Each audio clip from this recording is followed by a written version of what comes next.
plenty of fruit and muffins and orange juice and hazelnut coffee, if anybody would like that, and decaffeinated coffee. So, good morning. Thanks everybody for coming. Appreciate all of our staff showing up. Who's running the city while y'all are over here? Oh, no comment. Elizabeth is here, so we know something's got to be happening over there. Anyway, thanks again for coming out this morning. I want to acknowledge a couple of our city management people that are here. We have with us Assistant City Manager, Chief, Chief, keep wanting to call you Chief. We have too many chiefs in the room here. Sam Grive and Shelley Zimmer, and we also have our Fire Chief here, Chief Biggerstaff, and not to be forgotten, Assistant Chief of Police, Mrs. Tomei. So good to see you here. We're going to start off this morning with an update on our Davis Library. I see Brent sitting back there waiting to get up here and tell us all about it. So without any further delay, let's bring up Brent Blakely to give us an update on the Davis Library renovation.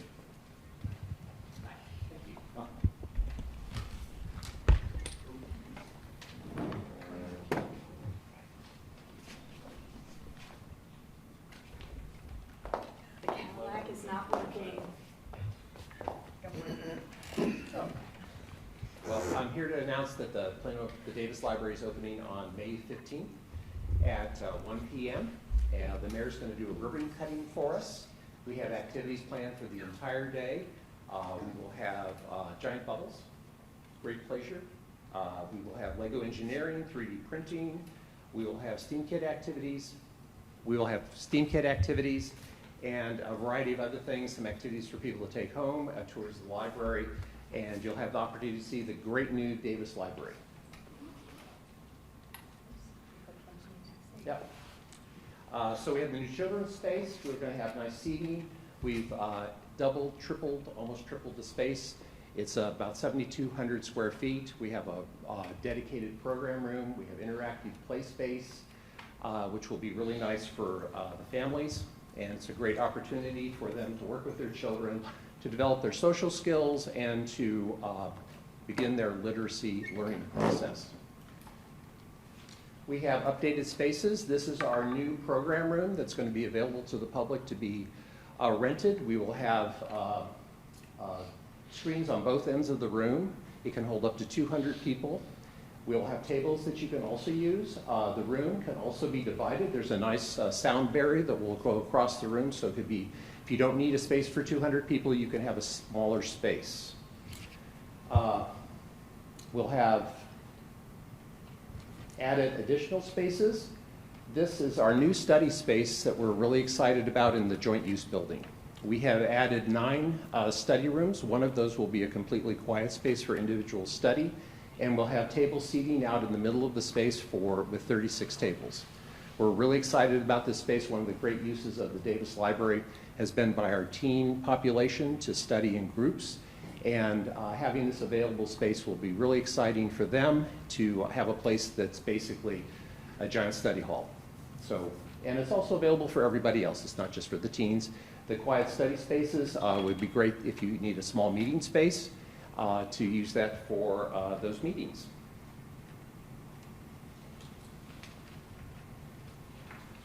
This is the new children's space. Our old program room has been remodeled and freshened with new paint, new flooring, new lighting, and this will be our new children's space. We're excited about having a large room devoted for programming and story time. Previously, the Davis Library always has hosted elections. And previously, whenever there was an election, children's programming had to stop because the programming room was used for elections.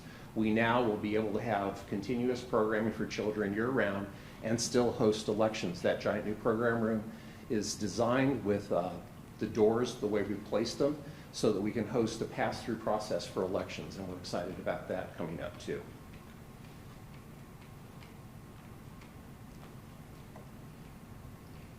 This is our new computer space. We have fresh spaces in the building for the computer process, for the public that wants to use them, and we have redesigned our area in the adult space for the shelving, so we have more space for seating also in that area.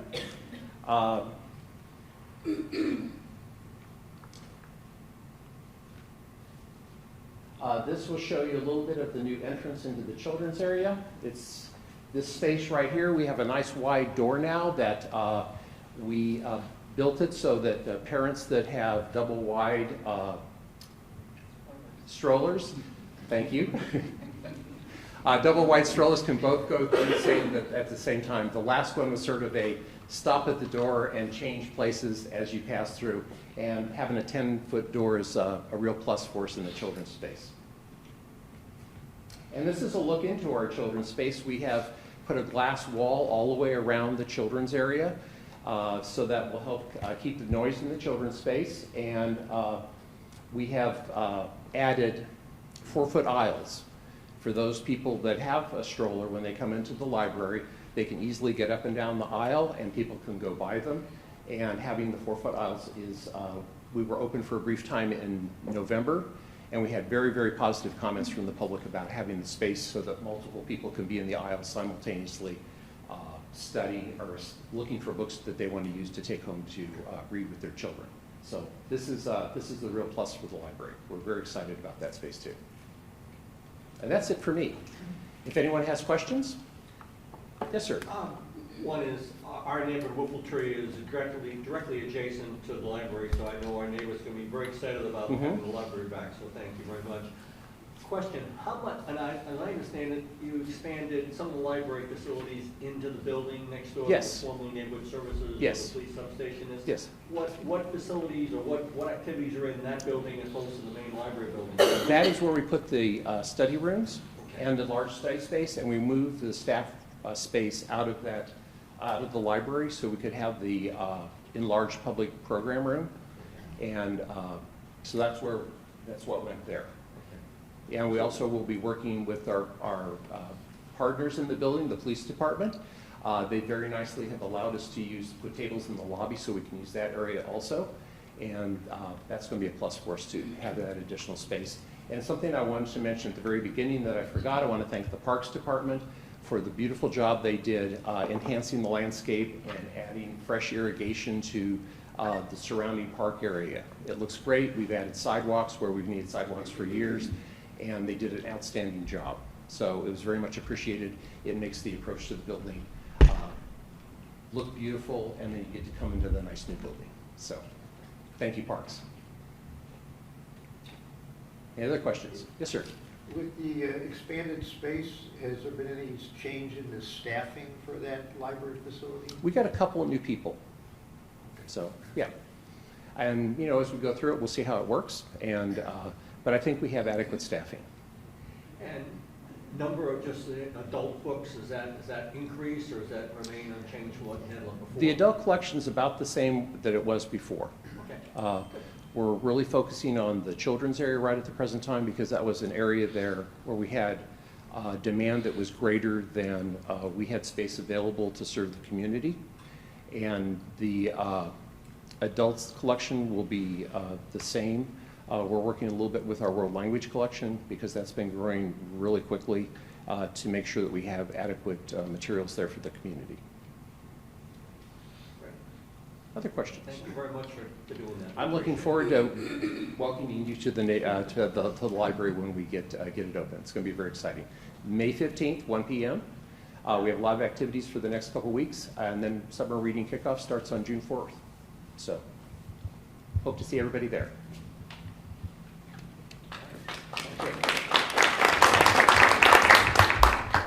Thanks, Brent. I know everybody's glad to hear that. I know Jim's going to be glad to get over there and partake of the adult book section. Wait a minute, that didn't sound right. But anyway, you're going to enjoy being over there. Next up, going to have Christina Day. There's Christina. So you're sitting over there. Going to come up and give us some information on the planning and zoning resources. Christina. Yeah, sure. All right, I am here to talk about zoning resources and tools, so I'll give you a brief update.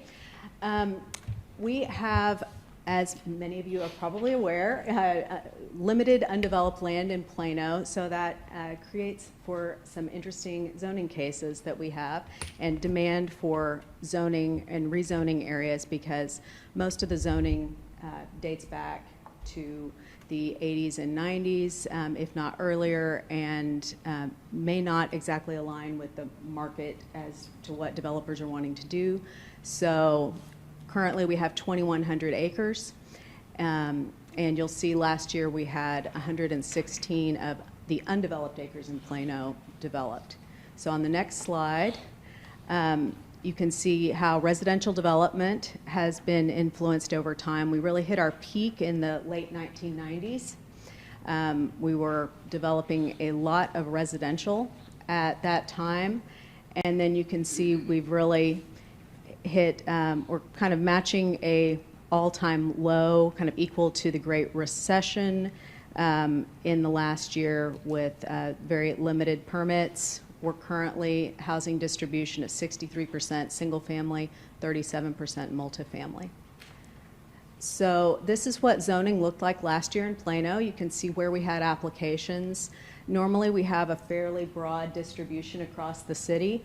Last year we had a significant concentration along the US 75 corridor, especially in the southern end of that corridor. So you can see how zoning cases have tracked across the last several years. Generally, we have ranging in the high 30 cases up to approximately 50 cases per year, and that also is showing time frames where it's taking a little longer to process cases. They've been a little more complicated, but roughly the same number of cases per year. So how can you be involved in zoning, or your homeowners association or interested individuals? We have a number of ways. State law has requirements for zoning, and so we, of course, meet those requirements of the state law. First, under the law are written notices. We are required under the law to send written notices for property-based cases to people within or owners within 200 feet. So, and that's based on the tax roll. So those are written notices, as well as newspaper notices. If we're making a text amendment, we send a text amendment to everyone within, for any kind of, those go in the newspaper. The written notices are important in that they do influence the votes at City Council. So if we get a protest from 20% of the property owners within that 200-foot buffer, that can actually trigger what we call a supermajority, which means 6 out of 8 council members have to vote to approve the case. So that is a significant legal right that property owners have within 200 feet of a rezoning initiative. It's also important that there's timeliness of that response so that that supermajority can be calculated. So Plano's standard, though, is significantly higher than the state law minimum requirements. We not only send to people within 200 feet, we send an additional courtesy notice to those within 500 feet. We also send to registered homeowners associations within 1,500 feet. That's one of the reasons that I think it's so important to have your neighborhood association or homeowners association registered with neighborhood services. If you're not registered, we cannot send you zoning notices. So please register your homeowners association or neighborhood association information. We need an address so we can send you those zoning notices. Beyond that, you are getting additional time. State law requires 10 days notice. We do a minimum of 20 days notice. So you're getting extra distance, extra time, and extra notices sent beyond the minimum required under state law. We also have requirements in the ordinance for signs posted on the property. Some of you may remember this was triggered about 7 years ago. There was a zoning case where the applicant refused to post the signs, even though it was a tradition within the city, and we didn't have the actually legal requirement, so we have added that to the ordinance, and since then, everyone is required to post signs. We do that before notice, and as well, they have to reconfirm that the signs are still posted on the property prior to the city council hearing. So we also provide additional information on the active zoning cases webpage. This is a link, and I'll show you how to get to all this information, but This has been recently enhanced. There is a table of information. It includes not only a kind of a non-technical description and a technical description of the zoning case. It has a link to any plans that may be associated, any plan development stipulations. So if there's actual language associated with the zoning case, that's on there as well. So we try to provide as much information as possible and update that in a timely manner so you have 24/7 access to the information. You can always, of course, call the planner. The planner's contact information that's managing the case, that's also on the page. The zoning case response map, this gives you the geography of zoning cases that are ongoing at the time. And if you'll click, I believe we have some specific information. So this shows you the description. It'll show you when it's noticed. So it'll give you a date and time and the location of the hearing.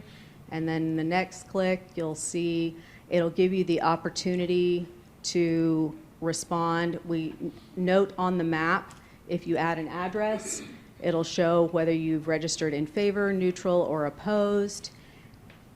And then comments, we don't show individual comments strictly because we don't want to have to monitor people's comments on the website, but those do go into the back end of the website and are provided to the Planning and Zoning Commission and City Council prior to the meeting for their consideration on the case. They're just not posted online, but you can see that we've received your comments because your name is posted on the website.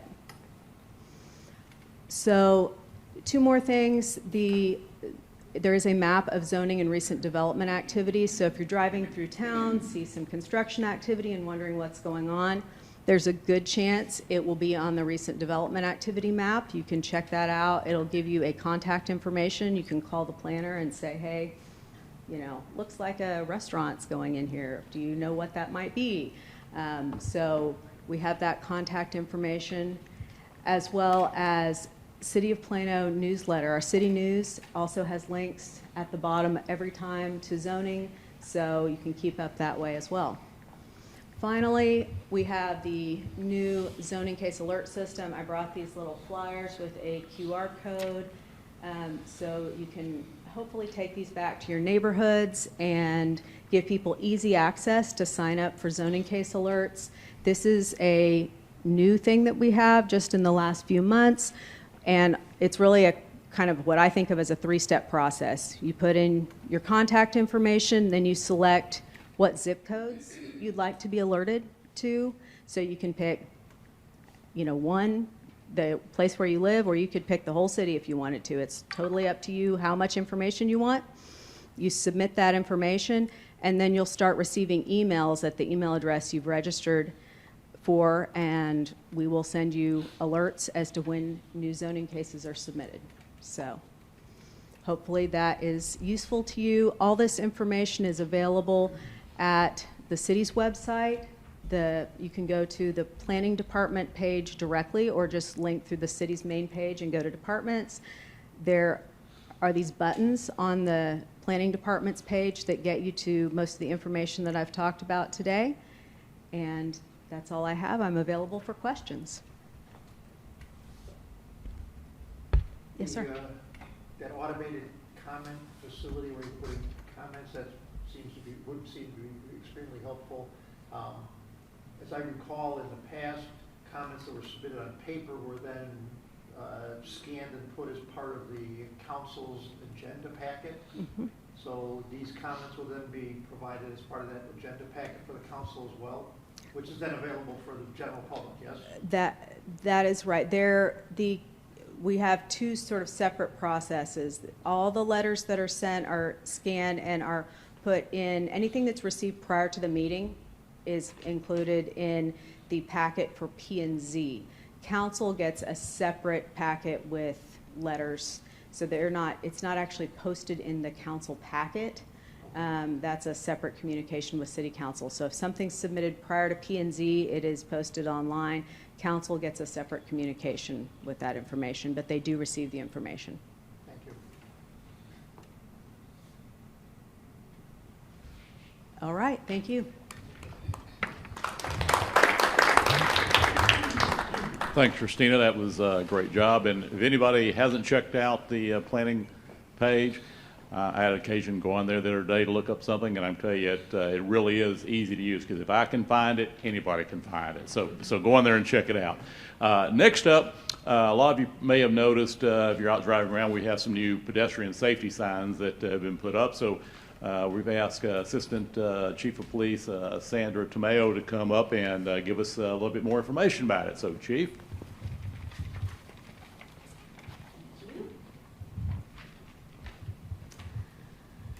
Hello, I've been asked to talk to you a little bit about the new signs that you may have seen at our busier intersections, and they look like this. This is not a great picture, but there will be a link in the presentation when you get that. The reason for the signs is to discourage motorists from giving money directly to people who are soliciting in the intersections. Because what happens is when money is offered to them, they step out into the roadway to get it from the people in the cars. That is dangerous for those citizens, as well as a distraction for other drivers. So it can cause car crashes and people to get hit and that kind of thing. What we are encouraging for our wonderful citizens who are very generous and they have good intentions, we encourage them to give to organizations who specialize in helping people who are less fortunate. And we have a lot of options in our area. Religious organizations, nonprofit groups, there are a lot who actively reach out to people who are in need. So a second part to that is you may see some of our officers out there talking to the people who are in the intersections, asking for money. It is legal for them to be there in the median, but once they step out into the roadway, it is illegal for them to be there. So our officers will, when they see that, they'll contact them. They will make them aware that it is illegal for them to step into the roadway, and for that reason, because it's dangerous. And then we offer resource guides like this. There will also be a link in this presentation that have all kinds of different resources in this guide to that they can reach out to and get whatever help they need. There's health, food banks, and just everything you can imagine. So that's what we're doing. So it's kind of a two-part approach to this issue, and we just want everyone to stay safe. That's our main goal, and that's pretty much it. It's pretty simple. Any questions? Yes?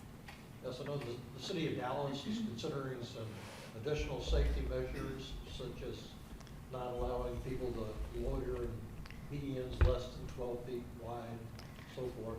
I don't recall all the particulars now, but is Plano considering anything like that? It's very complicated because there's case law that has come out that kind of hampers some of those types of approaches, but I am told that they are looking into it to see what we can do is based on maybe studies and that. But for now, this has helped a lot, our approach to trying to get them to, not be in the intersection, but go and actually get the real help that they can be afforded.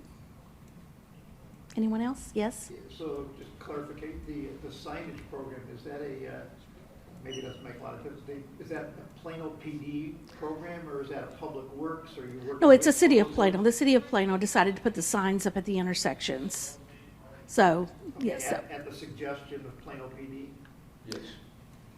There are patches on it. You couldn't see the picture she held up. Right. If you see those signs at the top, will be the Plano Police Department patch.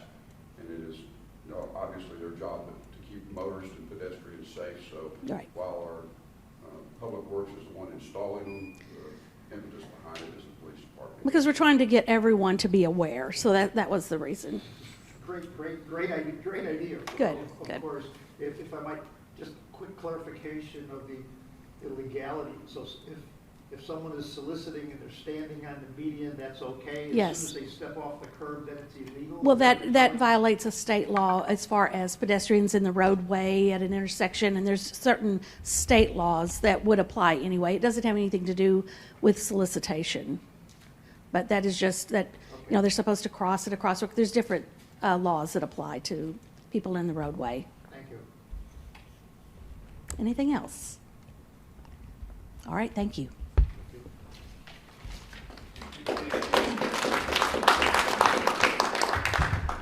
Thanks, Chief.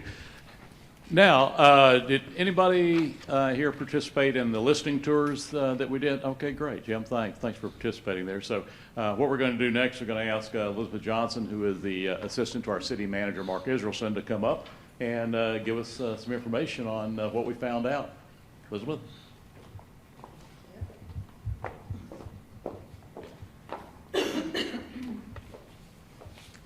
Well, good morning, everybody. So this February, the city embarked on a listening tour, which was really about community outreach, resident engagement in the community to really get residents talking about strategic discussions about future-focused ideas with the city. And that was really an important initiative by City Council, city leadership to really get this going so that City Council can ultimately look at that feedback, that evaluation from residents, and look at that in their upcoming retreat to incorporate that feedback. And so some of the objectives of the tour was to really get that citizen engagement and to get that feedback and to also build relationships and be a reconnection point for citizens since the pandemic had really sort of tampered down in person and that peer-to-peer conversation. We really wanted to have it ultimately be a point for people to come together as well. So the tour layout was 21 sessions over 24 days in February, so that was a lot, but it was really to give a lot of opportunities for residents to come join us, whether it was weekdays, weeknights, weekends. We really tried to make it something that residents could come join us. Each session was 2 hours long. Up to 50 residents could participate in each session, and then one session per resident, so that it would afford sort of a lot of residents the opportunity to come join us. We did multiple formats. There were some in person, there were some virtual. And part of this with the in-person, we did partner with a lot of our community organizations so that we could host at their venues as well as city facilities. So part of the session's discussions was for residents to really come together and discuss 10 questions. They would do that in the large group. They would do that in small group breakouts. And then city officials and city leadership would be there in a small group to listen, to hear that feedback firsthand. Again, the meetings were held throughout the community at various days and times. And another important element of it was that the city hired a third-party consultant, SGR, to facilitate the meetings, to help produce a conducive environment for residents to be able to speak freely, give input as they wanted, whether on the positive side, wanting improvement side. And they did that both online and in person. And then again, city council members and staff members were in attendance, but they did not participate. They were there to strictly listen.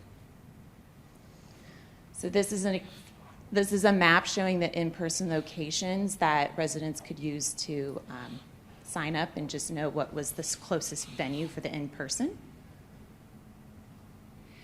And once the tours wrapped up, SGR, the consultant, put together their findings across all the sessions, and I'm just going to cover some of the prominent themes that emerged across the sessions. So the first one is that public safety is a priority in the city. Residents also believed that retaining Plano's suburban nature, sort of a small town feel, and the outstanding quality of life is important for our community. Having additional recreation and entertainment opportunities is desired by residents. Addressing the issue of homelessness is top of the mind. City government is well respected and appreciated, and that city services were really well liked in our community. Residents would like more opportunities for citizen engagement, and that is welcomed. Opportunities like the listening tour, opportunities like more boards would be important to them. And then they also, across the sessions, vocalize that Plano ISD is a valued resource for families in the community. So the first question prior to this was a warm-up question to help residents break the ice in a large group, and then they moved into these questions. So this first question is, what do you love most about Plano? And each session did a word cloud, and then the consultant put together this big word cloud across all the sessions. So you can see some of the big features that stand out are safety, schools, parks, community, diversity. So the larger the word, the bigger it was across the sessions. Question 2, what are some things about our community we hope never change? And if you'll, I'll read it out, but the first one's over there is public safety, small town feel, quality of schools, city government, quality of community, and then open space, green space, parks, rec centers. Again, our parks and rec centers were really big for residents. Question 3, what are some things we can do better? So starting on the left, which got the most response, is housing.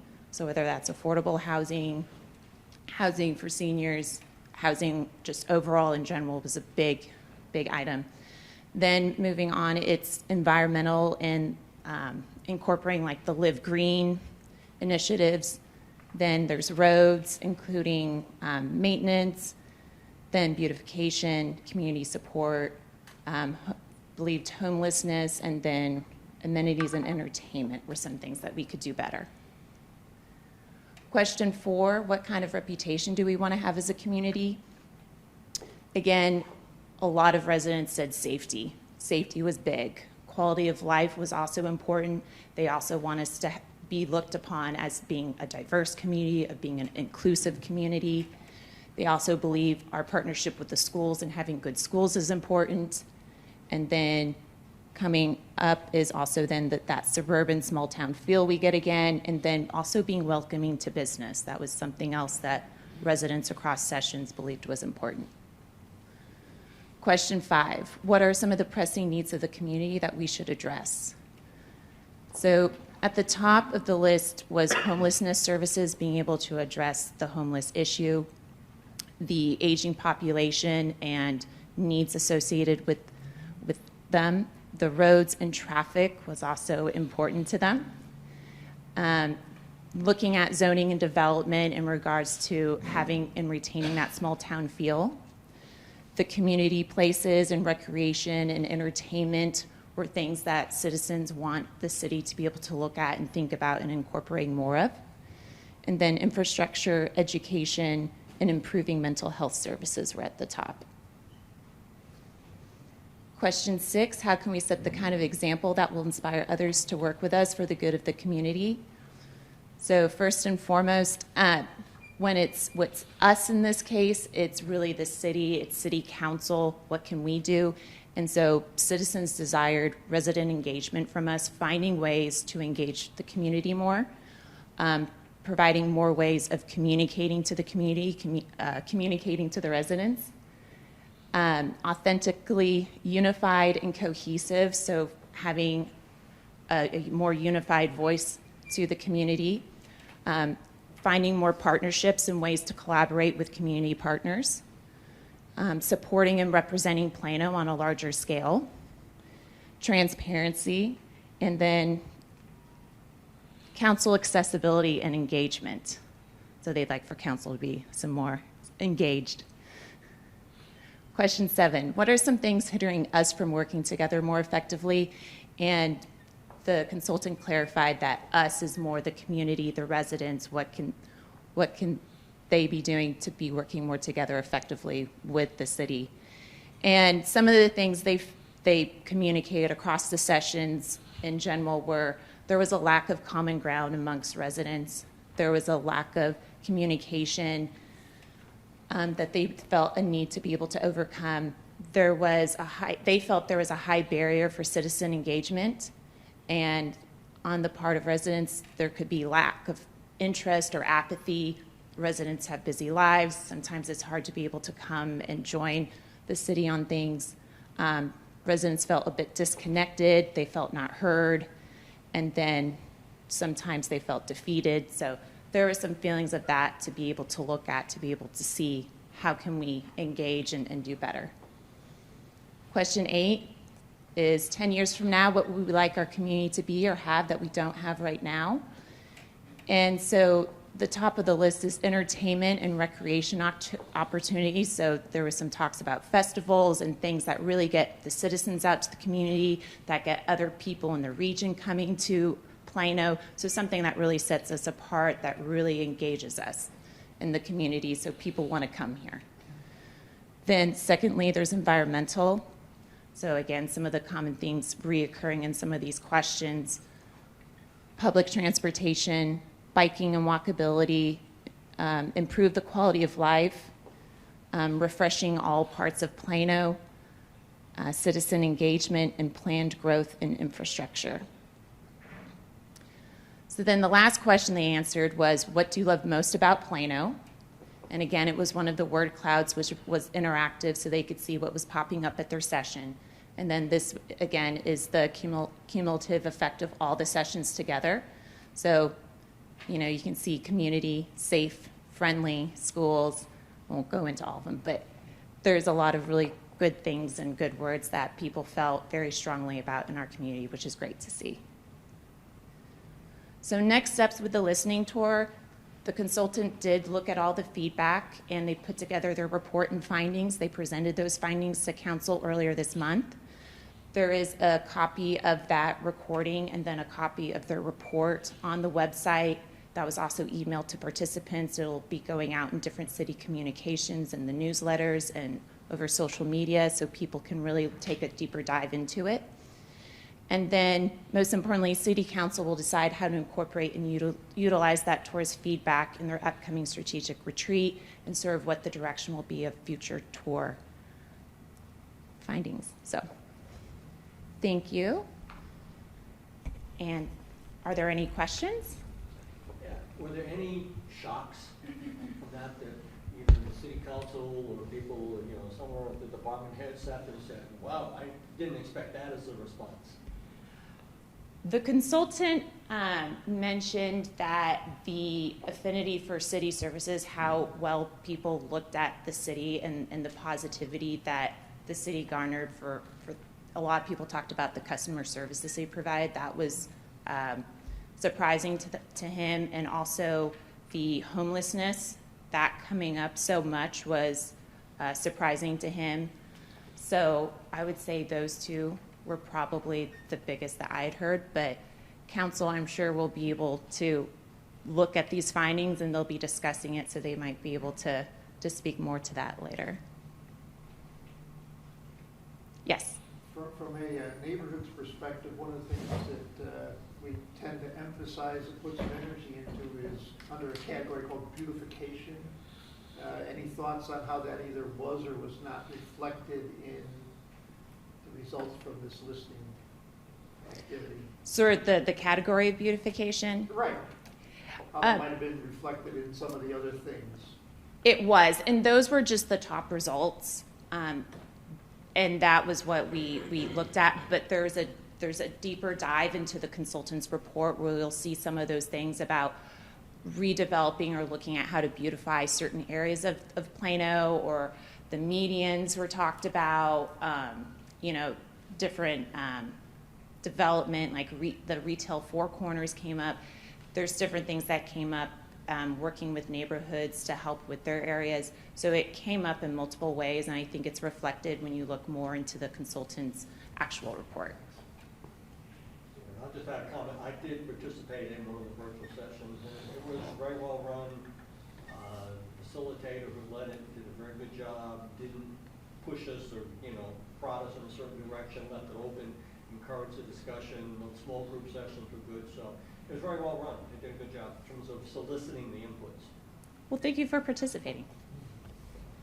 Yes? Right, seeing Homelessness as a big topic there, follow-up from previous meeting. The question was asked, will there be a city initiative to establish a general population emergency shelter in the city? And Mark indicated, yeah, there's some things going on. Is there any update on that? I guess from council perspective, I think what we've talked about, and a lot of us would like to see it, and we've been doing, I think, a good job in the city, that we have nonprofits, be it Salvation Army or some of our churches, whatever, that really have reached out and are helping a great deal. But nothing has really been studied as far as having our own, homeless facility like, I think, Dallas has purchased a couple of old hotel properties and fixed those up. Fortunately for us, the homelessness, anybody that's experiencing homeless, that's bad. That's a bad situation.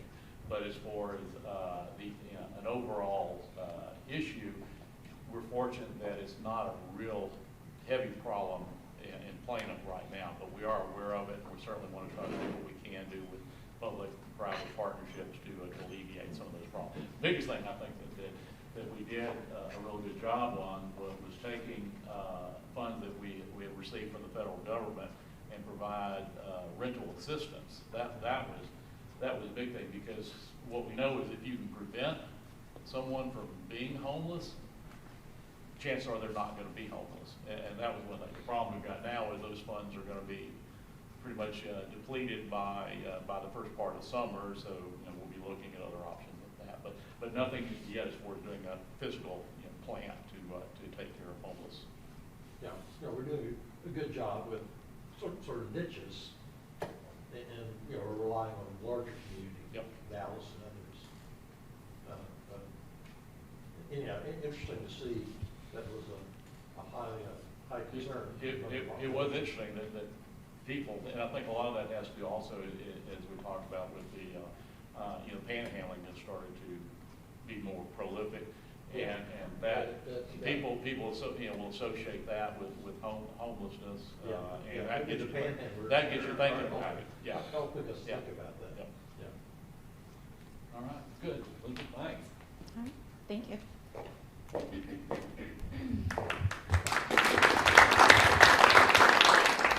All right, and now let's see, do I dare say we saved the best for last? Those of you, I'm sure, has anybody enjoyed the nice, smooth, comfortable ride on our asphalt paved streets? Well, we're going to be doing some more of that. So with us today, we have our Director of Public Works, Dan Pendergrass, is going to tell us about that project. Dan. All right, I'm Dan Prendergast, Director of Public Works, here to give you a brief overview of our overlay program and provide some project updates as well. This slide, which is much more difficult to see than it used to be, shows our Plano street network color-coded by age, and this will give you some background as to our actual street network. The streets you see in blue, which there aren't very many, are less than 10 years old. Streets in green are less than 20 years old, and it goes to orange to red, with the red streets being built are over 50 years old. The average age of our streets is 38 years. The design life for most streets is around 30 years, and so we're having to maintain these streets now. Almost all of our streets are concrete. We have approximately 200 centerline miles of major divided streets, and the cost, if we were to replace those today, would be about $1.8 billion. But we're not replacing them, we're going to overlay them. So back in May of 2021, the voters approved the street bond program. And that program authorized $100 million to repair and overlay our major streets. The average cost per mile to do that's around $2 million, so that authorized about 50 miles of our 200-mile major roadway network. On the graph or the map in the middle here, the streets you see in dark green are A streets, light green B, yellow C, orange D, and red F. So that's like the grade or the condition of that street. You can see Coit Road is kind of right in the middle here. It was mostly orange, some yellow. That's been repaired already, and we have an overlay scheduled this summer. I'll talk more about that here in a little bit. So our entire roadway program, as far as prioritization, is based on the condition of the roadway. And this graph shows how a road degrades over time. That black curve you see in the middle shows how it degrades over time. On the left side there, you've got the street condition, and on the bottom, you've got time. And Plano was in that very top part of the graph for about 20 years. Our streets were concrete. They were brand new. We didn't do much to them, and they were great. There's a tipping point where you see that red dot where the streets will start to degrade very quickly if we don't provide some maintenance to them.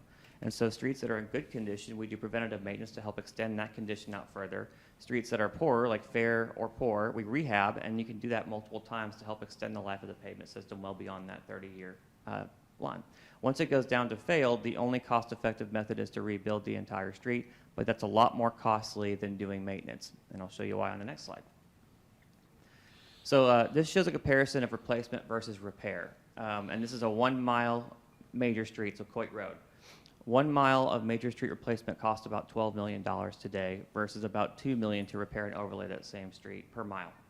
The lifespan, 30 years for a full replacement, about 20 years for a repair. The cost per mile per year is $400,000 versus $100,000. The time frame to do these projects, to replace an entire street between design and construction, you're looking at about 4 years for a mile of street versus about 1.5 years for a repair and overlay. And I have some animations, sorry. So a lot of people think that when we do the overlay, we actually remove the entire concrete street and put an asphalt street down. I get that question a lot. We don't do that. We go in and you see these small patches here that we had to repair. This is a 30-year-old concrete here, and then we do the overlay, one more click, and it seals off the entire pavement surface and provides maintenance for the entire road from point A to point B. Whereas we used to just do the patchwork and not maintain the concrete that we didn't work on. So, and it helps seal off that roadway surface and keeps the moisture out of the cracks. So as far as upcoming, or actually existing projects that we've done, in green here, these are all the overlays that we've completed so far. So on the far west side of town, you've got Windhaven Boulevard from the city limits to DNT. You've got Parker Road from Preston to Independence. You have our original overlay that was done about 4.5 years ago on Independence from 15th Street up to Parker. And then you got Jupiter Road over here from Park up to the city limits.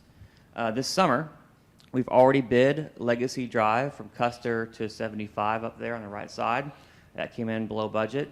And we opened bids today on Coit Road from Park to 121 and Plano Parkway from Park all the way to Preston. And these are projects that we've done concrete rehabs on recently. So those are what you see happening this summer. And then we also have to do some concrete work for future overlays. So we're bidding these jobs right now. One of the big ones is Plano Parkway down here on the east side of town. That's in bad shape. But we've had to wait for a North Texas Water District project to kind of get to where they're further west. We can start doing rehab down here and kind of make it one project. So that's going to happen. Parker Road east and west to kind of complete that Parker Road section. We're going to repair the concrete first and do the overlay next year. Engineering has a project kind of in here. That's why there's a gap to actually replace that section because it was in bad shape or is in bad shape. And then Independence Parkway to complete to push that overlay further north from Parker all the way to 121, and Hedgecoats from Custer down to Legacy. So you'll see that these projects are kind of parallel. We won't do those at the same time. We stagger them to make sure that people have an alternate route when we're doing construction. And then one more click. These are future planned overlays that we've got here. So we want to do Parker Road from the west side of town all the way to the east side of town. Sorry, it's Park Boulevard. We have some utility work that has to be done first, though, and then we've got the rest of Legacy from Custer all the way to 121, and then Parkwood Boulevard. We've repaired a lot of Parkwood Boulevard to the south and have to do some north of Spring Creek, and then want to overlay that one as well. Now, these may change depending on other projects that happen, but this is the plan that we have right now to get that 50 miles done. We may phase these differently, too. I may not be able to do all of Park Boulevard at once because maybe there's a utility over here, so we'll just do that part instead. But it allows us to be somewhat flexible and make sure that we get the work done that we committed to with the bond program. Any questions? Yes.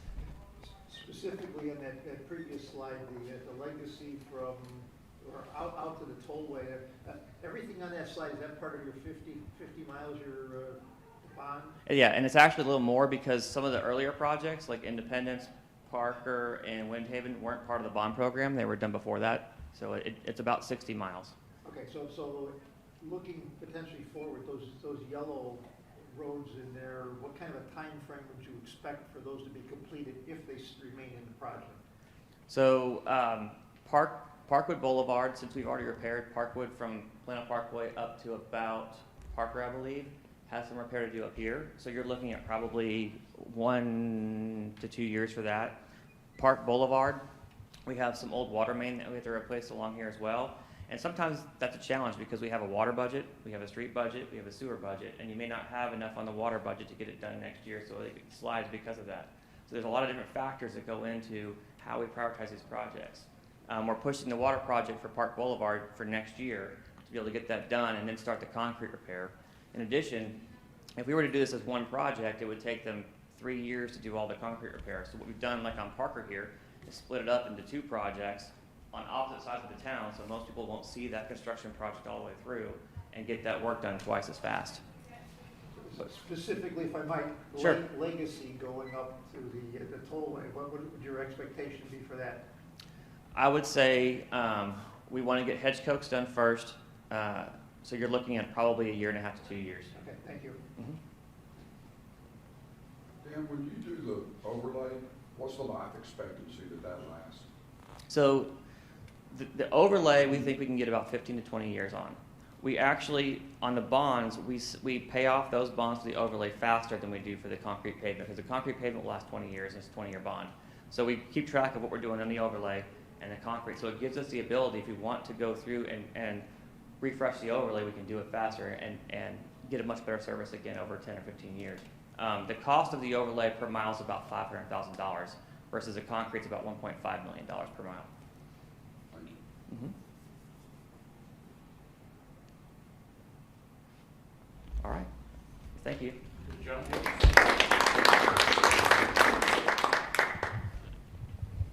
Okay, hopefully it's informative for everybody. We have a few minutes. I know everybody asked some questions, while the speakers are doing their presentations. Anything else that anyone would like to know while we got everybody here? Yeah, Joe. Yeah, this is really more just a general comment. One, as a neighborhood representative, I really thank all of you for taking the time. I know you're all busy and greatly appreciate you coming in, communicating with us.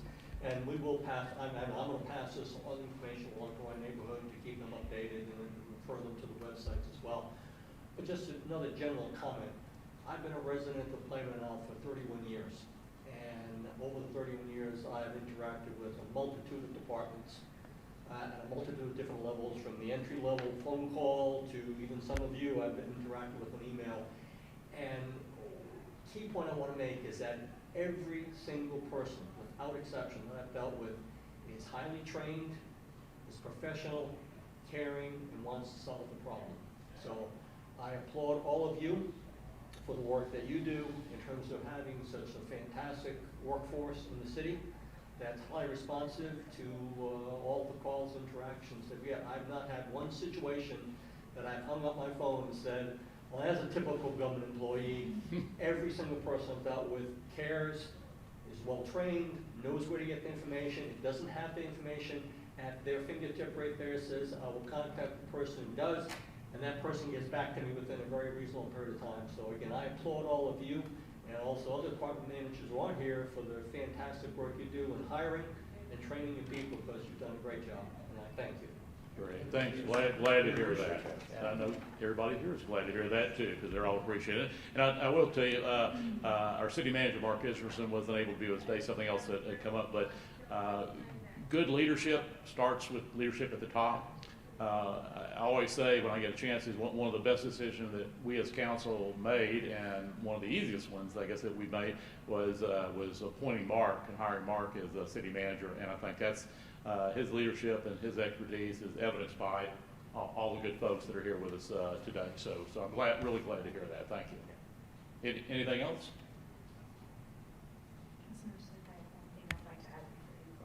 And go right ahead. I want to take advantage of the fact that we are in our beautiful senior center, Sam Johnson Recreation Center, and introduce you, if you have not met her, Rainey Kreff, who is the superintendent of this facility. Hello. This whole facility was refreshed, and I just feel like we have to make a plug, $15 a year for membership to this facility. And if you have not had a chance, I know Rainey would be happy to walk you through the facility and see just exactly how much service you can get for $15 a year. This is a fantastic hidden gem, and we'd love for it to not be so hidden. So I wanted to introduce her and also thank her for hosting us today. Great. Thanks for plugging Rainey and the facility for us here. So with that, hey, really appreciate everybody coming out today. Very good to be back in person. This is my first time, doing this since, before COVID. So hopefully we'll continue to have more of these and continue to grow. So with that, let's get back to our business day, and we'll see you again next time. Thanks. Thank you.